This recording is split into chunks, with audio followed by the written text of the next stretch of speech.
स्वागत है दोस्तों आपका अपने यूट्यूब चैनल में। देखिए दोस्तों, आज हम एक 250 वाट एम्पलीफायर का डायग्राम ड्रॉ करने जा रहे हैं। दोस्तों इस सर्किट की खास बात यह है कि बहुत ही अलग प्रकार से बनाया गया है।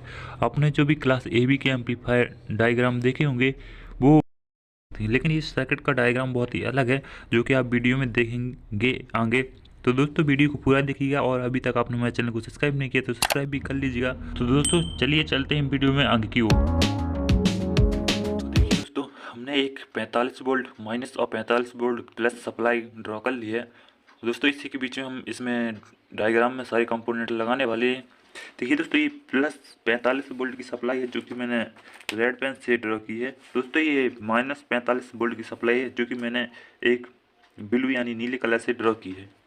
तो मैंने यहाँ लिख भी दिया माइनस 45 वोल्ट और 45 प्लस 45 वोल्ट। दोस्तों इसी के बीच में हम सारे कंपोनेंट फिल करने वाले। दोस्तों इसमें हम इस डायग्राम को इनपुट स्टेज से स्टार्ट करेंगे और आउटपुट स्टेज तक ख़त्म कर देंगे। तो दोस्तों चलिए इस सर्किट का एसटीडी यानी डायग्राम एसटीडी शुरू करते हैं। तो देखिए दोस्तों, तो हमने यहाँ दो ट्रांजिस्टर ड्रॉ किए हैं। दोस्तों इनका नंबर A1015 है दोनों ट्रांजिस्टर का। दोस्तों जैसा कि आप जानते हैं कि एरो वाला निशान है, यदि अंदर की हो तो इसे NPN ट्रांजिस्टर बोलते हैं, यदि एरो ही बाहर की हो तो इसे PNP ट्रांजिस्टर बोलते हैं। तो दोस्तों फिलहाल तो इसमें दो NPN ट्रांजिस्टर यूज किए गए हैं जिनका नंबर A1015 है। दोस्तों इसकी पिन काउंटिंग मैं आपको बता दूँ। दोस्तों ये एरो वाला होता है एमीटर, दोस्तों ये वाला होता है बेस, ये वाला होता है कलेक्टर। तो दोस्तों मैंने एक ट्रांजिस्टर की पिन काउंटिंग आपको बता दी है। इसी प्रकार से सारे ट्रांजिस्टरों का पिन काउंसिलेशन होता है, तो आप इसी को ध्यान में रखते चलें कि ये वाला होता है एमीटर, ये वाला बेस और ये वाला कलेक्टर। तो दोस्तों इसके एमीटरों को आपस में जॉइंट किया गया है, तो हम इसे भी जॉइंट कर लेते हैं। देखिए दोस्तों, तो हमने इसे आपस में जॉइंट कर लिया है दोस्तों। और दोस्तों इसके कलेक्टर को डायरेक्टली इस माइनस सप्लाई से जोड़ दिया गया है। देखिए दोस्तों, तो हमने इस ट्रांजिस्टर के कलेक्टर को डायरेक्टली इस सप्लाई से जोड़ दिया है। दोस्तों इस कलेक्टर पे हमने 820 ओम की एक रजिस्ट्रेशन लगाई है जो कि आप यहाँ देख रहे हैं। दोस्तों इसके बेस पर भी एक रजिस्ट्रेशन लगती है जो कि वॉइस वोल्टेज क्रिएट करती है, जिससे हमारी ट्रांजिस्टर कंडक्ट करते हैं। तो हम इसे भी लगा लेते हैं। देखिए दोस्तों, तो हमने ये रजिस्ट्रेशन भी लगा ली है जिसका नंबर मैंने यहाँ लिख दिया है, जिसकी वैल्यू। तो दोस्तों ये 18 की रजिस्ट्रेशन है। दोस्तों इस पर एक कैपेसिटर लगाना भी कंपलसरी होता है, जिससे हमारा ऑडियो में कोई हनिंग नॉइस नहीं आती। तो हम यहाँ एक कैपेसिटर भी लगा रहे हैं।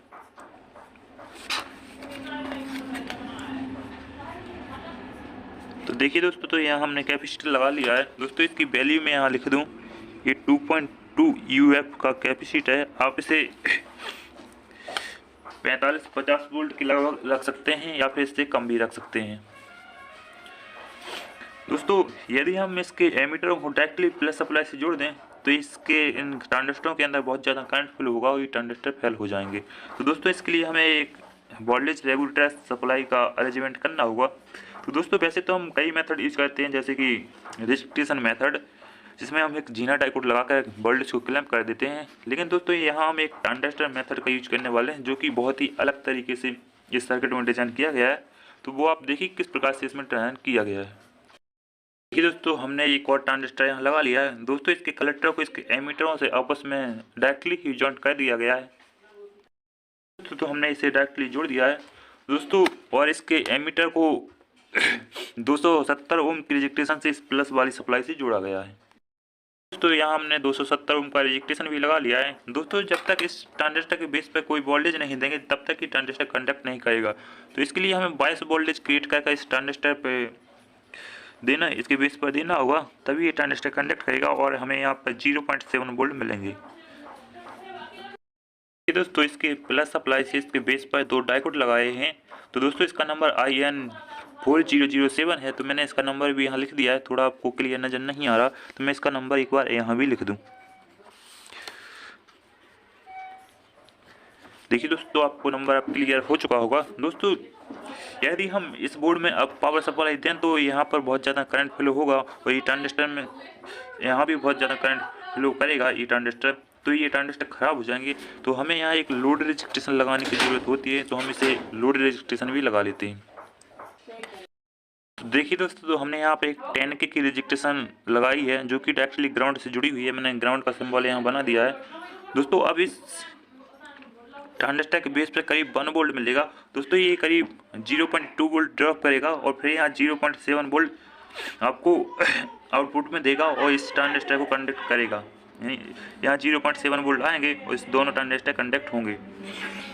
दोस्तों आप चाहें तो यहाँ पर एक 33 के की रिजेक्टेशन और आप यहाँ एक 3.3 के की रिजेक्टेशन और 24 वोल्ट का जीना डायोड लगाकर भी इस सर्किट को बना सकते हैं, लेकिन इस सर्किट में कुछ अलग प्रकार से ही डिजाइन किया गया है। तो आप चाहें तो इस प्रकार से भी बना सकते हैं और चाहें तो आप 33 के की रिजेक्टेशन इस कलेक्टर और एमीटर के बीच में लगाकर यहाँ 2.2 के की रिजेक्टेशन लगाकर और एक जीना डायोड 24 वोल्ट का डायरेक्टली ग्राउंड से कनेक्ट कर दें तो यहाँ वोल्टेज 24 वोल्ट कलेक्ट हो जाएगा और 33 के की रिजेक्टेशन से यहाँ करीब 0.7 वोल्ट ही मिलेगा। लेकिन इस सर्किट में इसी प्रकार डिज़ाइन किया गया था तो मैंने इसी प्रकार से डिज़ाइन किया है। आप चाहें तो वो वाला मेथड भी यूज कर सकते हैं। तो दोस्तों सर्किट में और आगे बढ़ते हैं। तो दोस्तों अब हम इसके प्री ड्राइवर ट्रांजिस्टर भी ड्रॉ कर लेते हैं। तो देखिए दोस्तों, तो हमने यहाँ पर 2 ट्रांजिस्टर ड्रॉ किए हैं जो कि प्री ड्राइवर बोर्ड के ट्रांजिस्टर कहलाएंगे। दोस्तों यहाँ पर हमने TIP 41C और TIP 42C ट्रांजिस्टर ड्रॉ किए हैं। दोस्तों इसका देखिए एरो बाहर की ओर है तो ये PNP ट्रांजिस्टर है। दोस्तों इसका एरो अंदर की ओर तो ये NPN ट्रांजिस्टर है। तो दोस्तों इस ट्रांजिस्टर के एमीटर को 56 ओम की रिजेक्टेशन के जरिए इस प्लस वाली सप्लाई से जोड़ दिया है। दोस्तों उसी प्रकार से इस 56 ओम की रिजेक्टेशन से इस ट्रांजिस्टर को एमीटर को भी जोड़ दिया है माइनस सप्लाई से। दोस्तों इसके बेस पर हम यहाँ से सिग्नल उठाएंगे और इसकी बेस पर डालेंगे। दोस्तों तो हमने इस ट्रांजिस्टर के बेस को भी इस यहाँ से इस क्रॉस बार के जरिए इस ट्रांजिस्टर के बेस से जोड़ दिया है, जो कि यहाँ जितना बायस वोल्टेज क्रिएट होगा वो यहाँ भी हमको बायस वोल्टेज मिल जाएगा। और दोस्तों आप चाहें तो यहाँ एक 1 के रिजेक्टेशन भी लगा सकते हैं। यदि आप नहीं चाहें तो इसे इग्नोर भी कर सकते हैं, आपके सर्किट पे कोई फर्क नहीं पड़ेगा क्योंकि यहाँ पर लोड रिजेक्टेशन के जरिए वोल्टेज क्लैम्प हो चुका है। तो आपको यहाँ 0.1 तो यहाँ मिलेगा, लेकिन यहाँ आपको 1 वोल्ट के करीब मिलेगा। तो आप चाहें तो लगा सकते हैं वरना इग्नोर भी कर सकते हैं। तो मैं यहाँ लगा देता हूँ। तो मैंने यहाँ 1 के लिख दिया है और ये रिजेक्टेशन बना दी है, तो आप इसका भी ध्यान रखें। आप चाहें तो लगा सकते हैं वरना इग्नोर भी कर सकते हैं। तो दोस्तों यदि हम इसके कलेक्टरों को आपस में जोड़ दें तो इसमें बहुत ज़्यादा करंट फ्लो होगा और ये ट्रांजिस्टर खराब हो जाएंगे। तो इसके लिए हमें एक बायस वोल्टेज क्रिएट करना होगा। तो इसके लिए हम डायोड भी यूज कर सकते हैं, ट्रांजिस्टर भी लगा सकते हैं। तो हम यहाँ डायोड मेथड का यूज करने वाले हैं। तो सीरीज में हम इसमें 3 डायोड यूज करने वाले हैं जिनका नंबर IN4007 है। तो आप इस नंबर को ध्यान रखिए। देखिए दोस्तों, तो हमने इन 3 डायोड को सीरीज में जोड़कर इसके दोनों कलेक्टरों को आपस में जोड़ दिया है। दोस्तों इस डायोड में प्लस माइनस होता है, तो आप इसका ध्यान रखें कि आपकी खच्ची दिख रही है ये प्लस होता है तो ये अदर साइड माइनस होता है। तो आप इसका भी ध्यान रखें। तो दोस्तों इसके कलेक्टर और बेस के बीच में एक PF लगाना जरूरी कंपलसरी होता है, जिससे ट्रांजिस्टर अपने वर्किंग फ्रिक्वेंसी में रहें। तो हम वो भी PF भी लगा लेते हैं। दोस्तों तो थोड़ी देर पहले मैंने जिस PF का जिक्र किया था तो उस PF को भी मैंने यहाँ लगा लिया है। देखिए 330 PF है। यदि आपको ये ना मिले तो आप यहाँ 220 PF या 110 PF भी लगा सकते हैं। दोस्तों आइए सर्किट में और आगे बढ़ते हैं। तो हमें इसके अब मेन ड्राइवर ट्रांजिस्टर ड्रॉ करने जा रहे हैं। देखिए दोस्तों, तो 2 ट्रांजिस्टर हमने और ड्रॉ कर लिए हैं जिसके नंबर भी सेम है। ये TIP 41 और TIP 42 है। तो दोस्तों इसकी पॉलिटी का ध्यान रखें। इसका एमीटर 56 ओम की रिजेक्टेशन से जुड़ा है, लेकिन इस ट्रांजिस्टर का कलेक्टर डायरेक्टली प्लस सप्लाई से जुड़ जाएगा और इस ट्रांजिस्टर का कलेक्टर डायरेक्टली नेगेटिव सप्लाई से जुड़ जाएगा। तो आप इसका ध्यान रखें कि इसका एमीटर जुड़ा है, इसका कलेक्टर जुड़ा है। देखिए दोस्तों, तो हमने इस ट्रांजिस्टर के कलेक्टर से डायरेक्टली इस वायर को इसके बेस से जोड़ दिया है इस ट्रांजिस्टर को। इसी प्रकार इससे भी हमने यही अरेंजमेंट किया है। तो दोस्तों यहाँ पर आपको बायस वोल्टेज भी मिल जाएगा और प्लस सिग्नल भी मिल जाएगा। दोस्तों यहाँ पर आपको केवल बायस वोल्ट मिलेगा, यहाँ पर सिग्नल नहीं मिलेगा क्योंकि सिग्नल के लिए हमने केवल एक ही साइड के ट्रांजिस्टरों को यूज किया है। ये केवल कंडक्ट करते हैं बायस वोल्टेज के जरिए, लेकिन इसमें कोई भी सिग्नल फीड नहीं होता। आप देख सकते हैं इनमें कोई भी सिग्नल फीड नहीं होता। दोस्तों यदि आप अदर एम्पलीफायर देखें तो दोनों ट्रांजिस्टरों में सिग्नल फीड होता है, फिर हमारा मेन ड्राइवर बोर्ड यानी आउटपुट ट्रांजिस्टर में सिग्नल दोनों ट्रांजिस्टर से जाते हैं। लेकिन यहाँ कुछ अलग ही प्रकार का अरेंजमेंट किया गया है इस सर्किट में।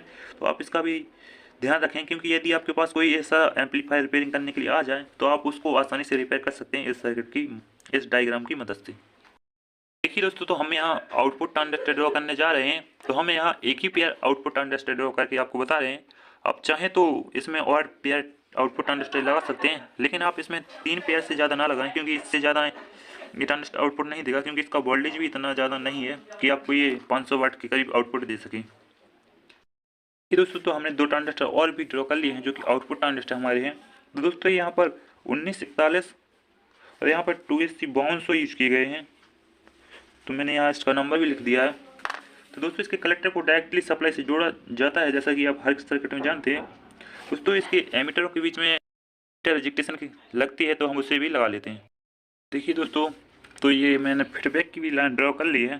तो दोस्तों इस फीडबैक की लाइन पे एक नेटवर्क लगा होता है, जो कि एक रिजेक्टेशन और कैपेसिटर को सीरीज में जोड़कर बनाया जाता है। तो हम यहाँ उसका नेटवर्क भी लगा लेते हैं।